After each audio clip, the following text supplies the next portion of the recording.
This hour in Colorado Springs, where the FBI has joined local authorities investigating the deadly mass shooting at an LGBTQ plus nightclub. The shooting lasted only a couple of minutes before some of the customers stopped the suspected gunman. At least 5 people are dead. Dozens more were wounded. Witnesses claim the gunman opened fire as he was entering the club. Colorado Springs Mayor John Suthers spoke with CBS News earlier about the possible motive. It has the trappings of a hate crime, given who the victims were, the club. But I think it is premature to, be definitive about motivations because it's an ongoing investigation. Search warrants were done yesterday. That evidence is being compiled. Obviously, his social media contacts are being scrubbed, and we're going to see what kinds of statements he's made to other people, what kind of evidence is found in his home that hopefully will enlighten us about motivations. But on the surface, it certainly has the trappings of a hate crime.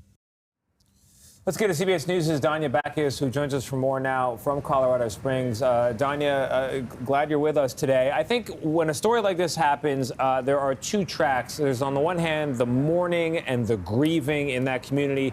And on the other hand, there's the investigation. Why did this happen? How did it happen? And then the political questions that follow from that. So on that latter part, when it comes to the suspect, he's in custody. Where does the investigation stand in terms of the possible motive? I think the mayor just touched on exactly where the investigation stands, is that right now they have to dig into his past.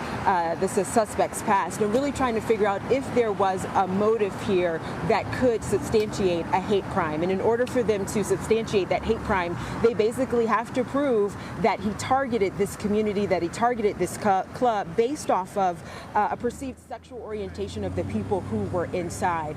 So right now we are still waiting to hear from authorities if they've been able to do that. I think there are a lot of questions, of course, about if this is a hate crime. Did someone else actually maybe help him plan this attack? So there are still a lot of things that authorities are trying to work out and figure out. And what we've been hearing from the community here, of course, for them, there is no question that they feel like they were targeted, that this was a hate crime. But of course, we know in the court of law that all has to be proven. And a lot of times prosecutors want to make sure they have a solid case before bringing those types of charges. Danya, just like Tony said, now we're so familiar with mass shootings in America, and there is something of a pattern of, what we think about and where we focus as we report on them. My first thought, when I saw this and I saw that it was a long rifle, as authorities said, was how did he get this? If there's some past history, I found yesterday online that somebody, at least with the same name, with the same age and the same state, had done a bomb threat. And so there's all these questions about how could this have been stopped? How's the community reacting? What are you hearing from people who, of course, are wondering, how can this happen yet again? You're right, and that is what we definitely hear anytime you are you are in the communities of those who have experienced mass shootings like this. I think many times people see them and they don't necessarily think it's going to happen in their community. And then when it does happen in their community, the first question is why and how. And of course, that's what people here are asking. I was just talking to some people who were stopping by to lay some flowers at a memorial that's here in front of the club. And they were basically telling me that their sense of security has been shattered because Club Q was one of the only places, they said, in Colorado Springs where they felt safe, where they felt loved, where they felt like they could come and gather, not just in a party atmosphere or, on a Saturday night as a bar or club, but for community events, for drag shows, just to kind of feel like they were around people who they knew loved them and were going to protect them. And one woman said to me that she knew that no one here was going to mess with her or even call her any type of derogatory names, that it was a community. So you're right. I think when this happens, people start to ask how and why, and that's one thing that investigators are looking into, of course, is how he was able to get the guns that they're saying he used to shoot inside of the club, and if there were any red flags that should have come up in his past that should have prevented him from having those weapons. Hey, Danya, we hear the traffic noise. I imagine those people are not beeping because cars are in their way. They're beeping in some way in reference to what happened there and to the memorial. Could you just tell us where you are in relationship to the club itself and then what's happening around you? Yeah, sure. We are behind me. You see the barricades are set up. Investigators have closed off the road that leads up to Club Q. And then as you come down to where we are, we're right here. But literally, I wish we could kind of pan the camera all the way around.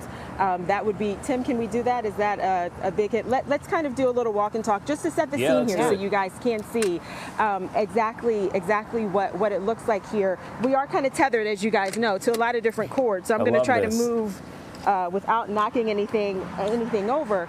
But so the club is right up there, and then if you come down here, it's not that far, but this is where that memorial is set up, and people have been coming all day throughout the night. We were here at midnight. It was 17 degrees, and even at that time, people were coming in and leaving flowers and lighting candles and leaving notes, as we see many times. And there's a line of people here right now who have also done that. So you're right, people are passing by, they're honking their horns, they're showing their support, they're coming and taking a moment of silence. Of course, we've seen tears here, we've seen lots of hugs. People, again, just kind of coming together, what they say, and kind of showing that solidarity that they felt at Club Q when they were here, and that sense of security, that sense of togetherness, they say now has been shattered.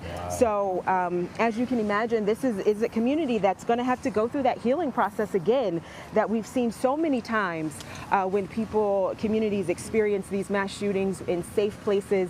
I think a lot of people now wondering, where am I going to feel safe? Yeah. Where can I be unapologetically me? And for many in this community, that has been shattered. Yeah. Danya Bacchus, thank you so much for walking us through it. Thank you. Of course.